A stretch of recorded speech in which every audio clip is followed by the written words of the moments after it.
국가 위기 상태에서 저는 항상 내가 먼저 앞장서야 한다는 생각을 하고 있었습니다. 왜 위험한 곳에 가려 하냐며 가족의 만류에도 불구하고 대구로 내려간 한 간호사가 한 말이었습니다.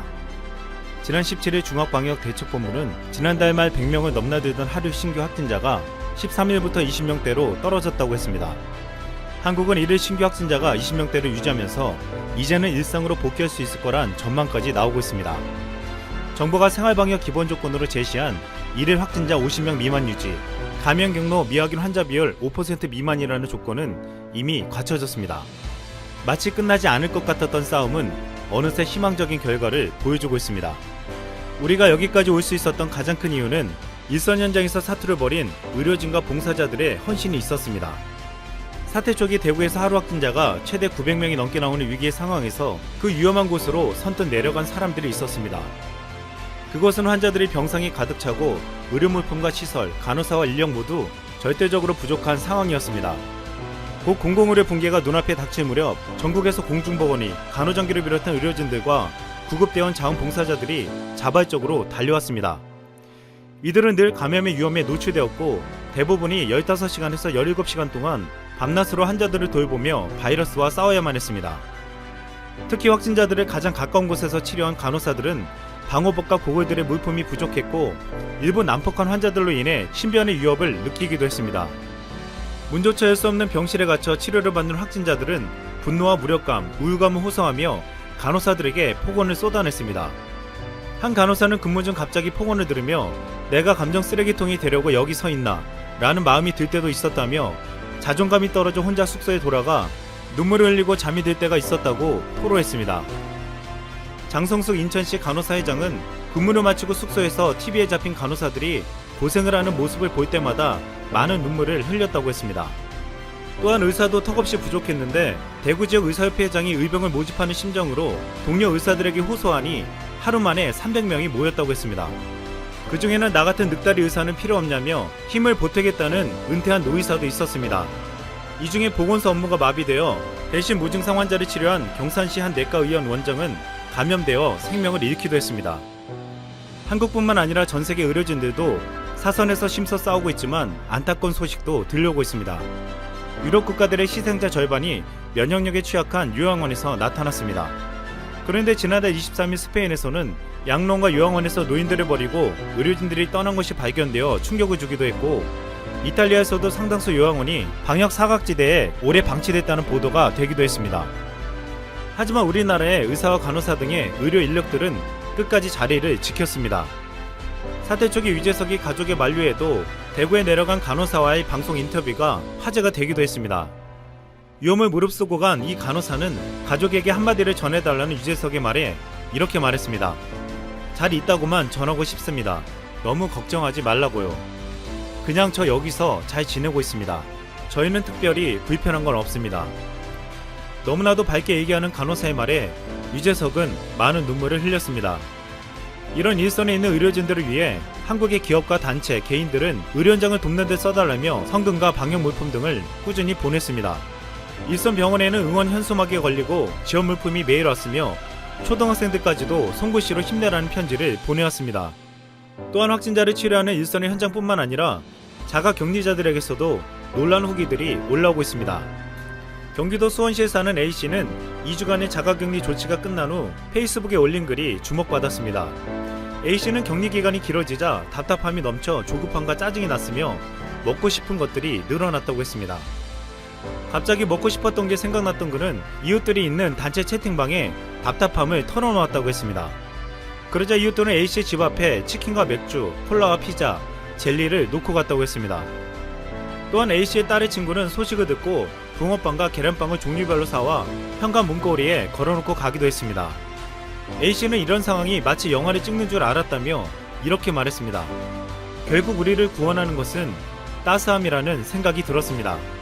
A씨뿐만 아니라 자가격리가 끝난 사람들이 관할 보건소에서 받은 구호물품 사진을 찍어 올리며 감사함을 느꼈다고 했고 한국의 공적 체계가 안전하게 관리된다고 느꼈다고 했습니다. 한국의 질병관리본부를 비롯한 공무원들의 헌신과 세심한 배려도 국민들에게 따뜻함을 느끼게 해주었습니다. 일본 크루즈에 타고 있었던 한국 국적의 한 할머니가 제대로 식사를 못했는데 한국 영사관에서 김치와 태극기를 전달받았다고 했습니다. 이 할머니는 단 한 사람을 위해 이렇게 신경 써주고 있다는 것에 감격을 표하며 태극기를 걸어 감사함을 나타냈습니다. 최근 감염병에 최전방에서 싸운 의료진들을 위해 감사 캠페인이 열리고 있습니다. 16일 중대본이 펼치는 캠페인 이름은 덕분에 챌린지로 의료진 덕분에 위기를 극복했다는 뜻을 담고 있습니다. 캠페인의 상징 이미지는 존경과 자부심을 뜻하는 수어 동작을 활용해 만들었습니다. 캠페인 동참을 원하는 국민은 누구든지 개인 SNS에 해당 동작을 활용한 사진을 올려 참여할 수 있습니다. 또한 서울시는 공공 및 민간시설 조명 등을 활용해 그동안 헌신한 의료진의 감사와 존경의 마음을 전달하는 블루라이트 캠페인을 내달 15일까지 벌인다고 밝혔습니다. 서울시청 청사, 서울로 7017 등 서울시의 대표적인 시설을 시작으로 한강 교량과 월드컵 경기장 등으로 한 달간 순차적으로 확대 실시할 계획입니다. 이와 함께 서울을 상징하는 남산 N타워에서는 16일 밤부터 푸른빛 조명을, 잠시 롯데월드 타워에서는 의료진에 대한 감사와 응원의 메시지를 표출할 예정입니다. 대한민국이 위기를 극복한 데는 생명을 걸고 일선을 선신한 이들과 한마음으로 뭉쳐 이겨낸 국민들의 힘이 있었습니다. 시청 앞 서울광장 잔디밭은 사회적 거리두기에 동참한 시민에 대한 감사의 마음을 담아 오는 24일부터 이 문구를 새긴다고 했습니다. 안녕하세요. 세상의 모든 지식들을 재밌고 쉽게 풀어드리는 네오의 지식창고입니다. 여러분들의 구독과 좋아요는 제게 큰 힘이 됩니다. 우리는 오늘도 구글과 함께합니다. 저 역시 전업 유튜버로서 매일 구글을 통해 정보를 수집하고 유튜브에 정성껏 만든 영상을 업로드하고 다른 사람들이 올린 영상을 보는 것이 일상이죠. 또 스마트폰 역시 대부분이 안드로이드 기반이니 구글에서 벗어난 생활은 이제 상상하기 어려울 겁니다. 구글은 어떻게 이렇게 성장할 수 있었을까요? 그리고 구글에는 어떤 특별한 점이 있는 걸까요? 책 신의 직장의 최강팀 전략은 구글이 밝힌 성공하는 팀에만 존재하는 요소에 대해 자세히 이야기해주고 있습니다. 또한 구글에 대한 이야기만이 아닌 애플, 토요타 등 성공한 회사들의 여러가지 비결들을 재밌는 일화와 함께 소개하고 있는데요. 저자 구아바라 테루야는 경제경영 저널리스트로 여러 분야에서 기자로 활동하며 세계적 기업들을 폭넓게 취재한 경험을 쌓아 저널리스트로 독립한 이 분야의 전문가입니다. 구글은 매년 가장 일하고 싶은 기업 순위에서 항상 상위에 랭크되는 회사입니다. 여러분들도 기사를 통해 구글의 사무실을 본 적이 있을 텐데요. 와우, 이건 정말 놀이터인지 사무실인지 모를 정도로 상당히 개방적이고 재밌는 것들이 많습니다.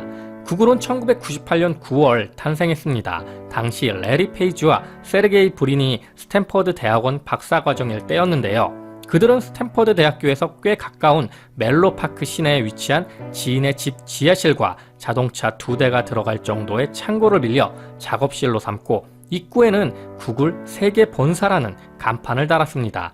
그게 구글의 첫 시작이었죠. 시작은 너무도 단촐했지만 세계 최고의 검색 엔진을 만들고 거기에 광고를 게시하는 비즈니스 모델을 구축해 창업한 지 불과 6년 만인 2004년 8월에 주식 공개를 합니다. 이후 세계 점유율 1위 모바일용 운영체계인 안드로이드와 세계 최정상 수준의 자율주행 기술을 개발했는데요. 이 모든 과정이 바로 인공지능으로 가는 하나의 길이 될 겁니다. 이렇게 구글은 페이스북, 아마존, 애플, 넷플릭스와 함께 팡이라 불리며 세계적인 기업이 되었는데요. 창업한 지 20년도 안 된 기업이 어떻게 이처럼 급성장할 수 있었을까요?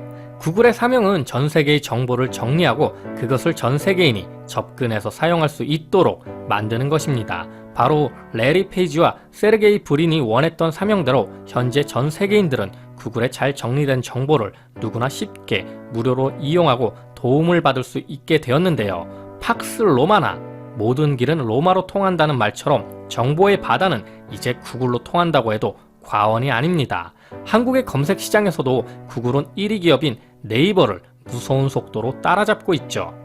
구글은 기존의 대기업과는 다른 문화를 가지고 있습니다. 처음에는 작게 시작한 벤처기업도 규모가 커지고 사람들이 모일수록 점점 혁신은 사라지고 기존의 시장을 지키기 위해 안정을 찾기 마련인데요. 하지만 구글은 처음부터 지금까지 변하지 않는 문화가 있었습니다. 바로 실패를 당연한 것으로 여긴다는 점입니다. 혁신을 논할 때 실패는 빼놓을 수 없다는 것이 구글의 사고방식인데요. 레리 페이지는 이렇게 말합니다. 성공으로 이끄는 유일한 길은 많이 실패해보는 것입니다.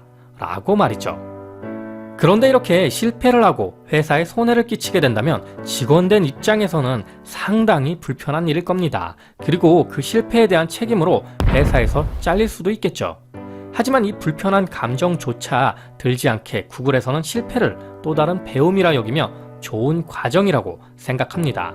과연 얼마나 많은 기업이 실패를 이렇게 긍정적으로 바라볼 수 있을까요?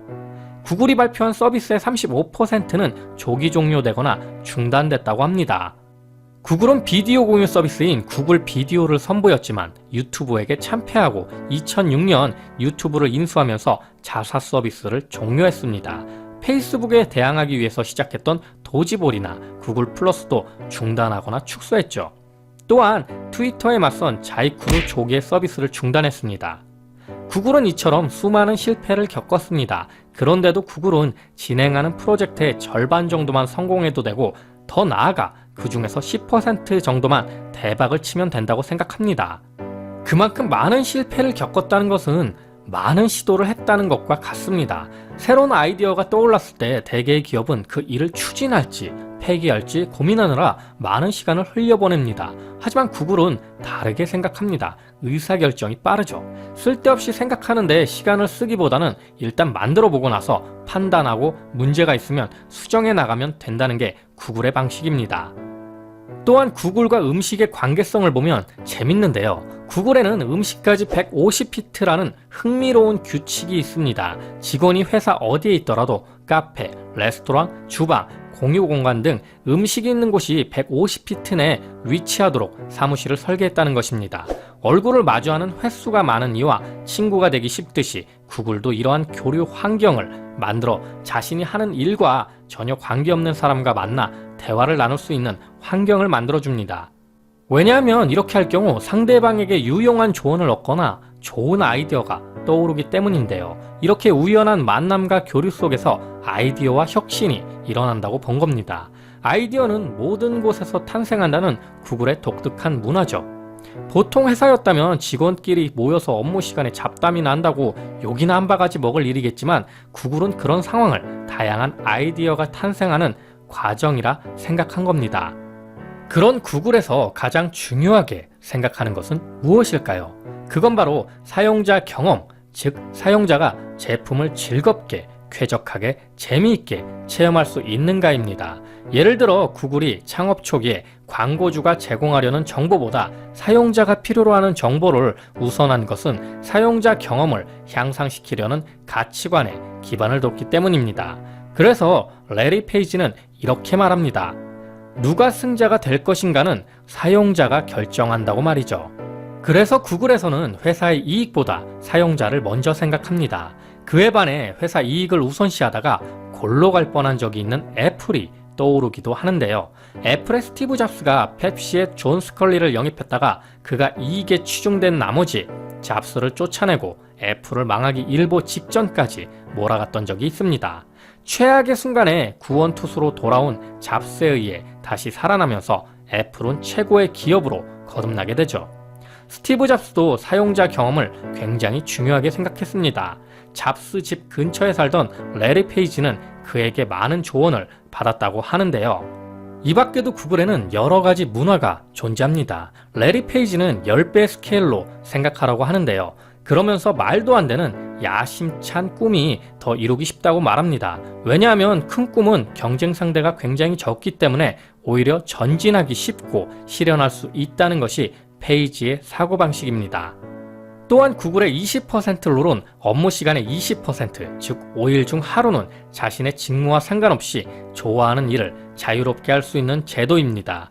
회사에서 엔지니어가 무엇이든 좋으니 스스로 열의를 북돋는 일, 시도해보고 싶은 아이디어를 구체적인 형태로 가시화하는 일을 장려하고 있는데요. 그 아이디어가 매출 상승으로 이어질지 히트 상품이 될지는 별로 중요하지 않습니다. 일단 아이디어가 있으면 물건을 만들어 보자며 뒤에서 밀어주는 것이 20% 룰인데요. 이처럼 자신의 시간 일부를 나를 위해 사용하는 것은 직원 스스로 성장하는 데도 의미가 큽니다. 이런 문화들과 함께 구글에서는 팀을 굉장히 중요하게 생각합니다. 어느 벤처 캐피탈리스트에 따르면 요즘 부족한 것은 돈이 아니라 훌륭한 팀이라고 합니다. 그만큼 구글에서도 훌륭한 팀에 대한 연구가 활발한데요. 2012년부터 2015년 여름까지 4년에 걸쳐 구글이 수행한 프로젝트 아리스토텔레스는 전체는 부분의 합보다 크다라는 아리스토텔레스의 말을 모토로 최고의 성과를 내는 팀의 특성을 분석해 5가지 공통점을 찾게 됩니다. 첫 번째, 심리적 안정감. 팀 내에서 두려움이나 부끄러움을 느끼지 않고 업무 리스크를 감수할 수 있는가? 두 번째, 신뢰감. 한정된 시간을 효율적으로 사용하기 위해 서로 신뢰하고 일을 맡길 수 있는가? 세 번째, 조직 구조와 명료성. 팀의 목표, 역할 분담, 행동 계획이 명료한가? 네 번째, 일의 의미. 팀원 한 사람 한 사람이 자신에게 주어진 역할에서 의미를 찾아낼 수 있는가? 다섯 번째, 일의 영향력. 자신의 일이 조직 혹은 회사에 영향력을 미친다고 생각하는가? 이렇게 5가지의 요소가 최강의 팀을 만드는데 중요한 비결이라고 합니다. 개인적으로 저는 일의 의미에서 많은 동감을 했는데요. 저 역시 어떤 일을 시작할 때 일의 의미부터 찾습니다. 이 일을 하는 의미는 무엇인가? 이 일을 통해 내가 세상에 영향을 미칠 수 있는 것은 무엇인가 생각하고는 하죠. 피터 드러커가 소개하는 3명의 석수 이야기가 있는데요. 매일 같은 자리에서 돌을 깨고 돌을 쌓는 고된 일을 하는 3명의 석수에게 지나가던 사람이 지금 무엇을 하고 있는지 물었더니 각자 서로 다른 대답을 했다고 합니다. 첫 번째 석수는 허리가 아프지만 이 일로 생계를 해결하고 있어요. 두 번째 석수는 국내에서 가장 뛰어난 석수의 일을 하고 있어요.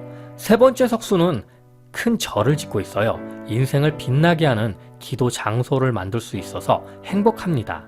세 번째 석수는 마지막 대답을 하면서 눈을 반짝였고 꿈을 꾸듯 하늘을 올려봤다고 합니다. 핵심은 일의 의미가 사람마다 굉장히 다르고 자신이 하는 일을 어떻게 받아들이느냐에 따라 일에 임하는 자세나 보람, 향상심이 크게 달라진다는 점입니다. 여러분은 자신의 일에서 어떤 의미를 찾고 있나요? 오늘은 이렇게 책 신의 직장의 최강팀 전략을 통해 성공하는 기업과 성공하는 팀에 대해 이야기를 해보았는데요. 구글이 최고의 기업이 될 수 있었던 이유는 바로 의미 있는 일을 찾고 그 의미를 위해 일한다는 것이 가치 있다는 것을 직원들 하나하나가 느끼게끔 만들어주는 환경에 있다고 생각이 듭니다. 자, 오늘도 내용이 재밌고 유익하셨다면 구독과 좋아요 꼭 부탁드립니다. 이렇게 항상 네오의 지식창고를 애청해주셔서 감사드리고요. 오늘 하루도 좋은 하루 되시길 기원하겠습니다.